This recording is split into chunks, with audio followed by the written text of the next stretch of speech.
Albuquerque, New Mexico, February 27, 1992. Stella Liebeck wants exactly one thing this morning: cream and sugar in her coffee, the way she's had it every day for decades. Her grandson's car doesn't have a cup holder, so he pulls over and parks so she can doctor it properly. Statistically, this is the least dramatic opening scene in this entire show. 49 cents, still sealed, still hot. This is the story of a woman who asked McDonald's for $20,000, got offered $800, and ended up the punchline for a myth she never earned. But it's not the story you've heard. Albuquerque, February 1992. A paper cup of coffee, 49 cents, and hot enough to put her in the hospital. The cup tips, the lid comes free, and the coffee doesn't just spill, it soaks straight into her sweatpants and holds there, against her skin, instead of running off. Third-degree burns across 6% of her body. Lesser burns across 16% more. 8 days in the hospital, skin grafts, 3 weeks of nursing care from her daughter once she's home. She is left with permanent scarring, and about 2 years of her life she doesn't fully get back. Before she calls a single lawyer, Stella writes to McDonald's herself and asks for $20,000, her actual medical bills, plus what her daughter lost caring for her. Not a windfall, a number she could show her work for. McDonald's offers her $800.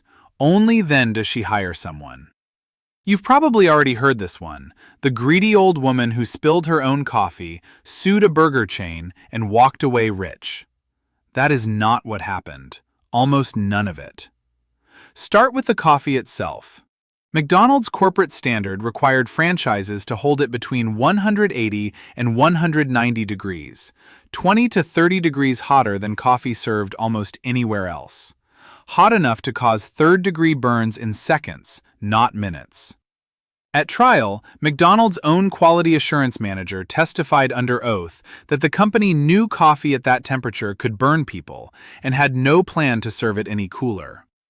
Because by 1992, McDonald's had already heard from more than 700 people burned the same way over the previous decade. Some of them badly enough that the company had already quietly paid out over $500,000 settling those claims.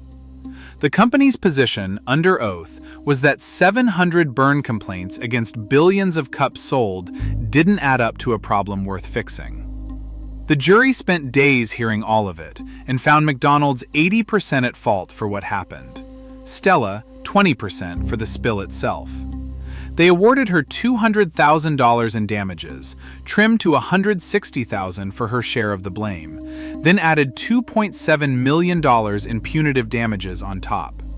A number they reportedly built, deliberately, to equal about 2 days of McDonald's total coffee sales nationwide. The jury did the company's math for it. The trial judge cut that punitive figure by more than 80% to $480,000 and still judged the conduct callous on his way to doing it. Both sides appealed, and before any appeals court ever ruled, McDonald's and Stella Liebeck settled privately for an amount that was never made public and still isn't.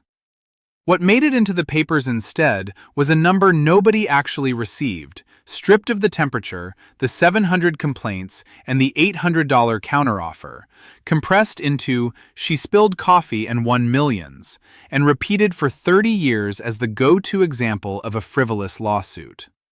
Here's the part that outlived the joke. That warning printed on the side of your coffee cup exists because of this case. Stella Liebeck didn't get remembered for making that happen. She got remembered as a punchline. Next time, the day Blockbuster laughed the future out of the room.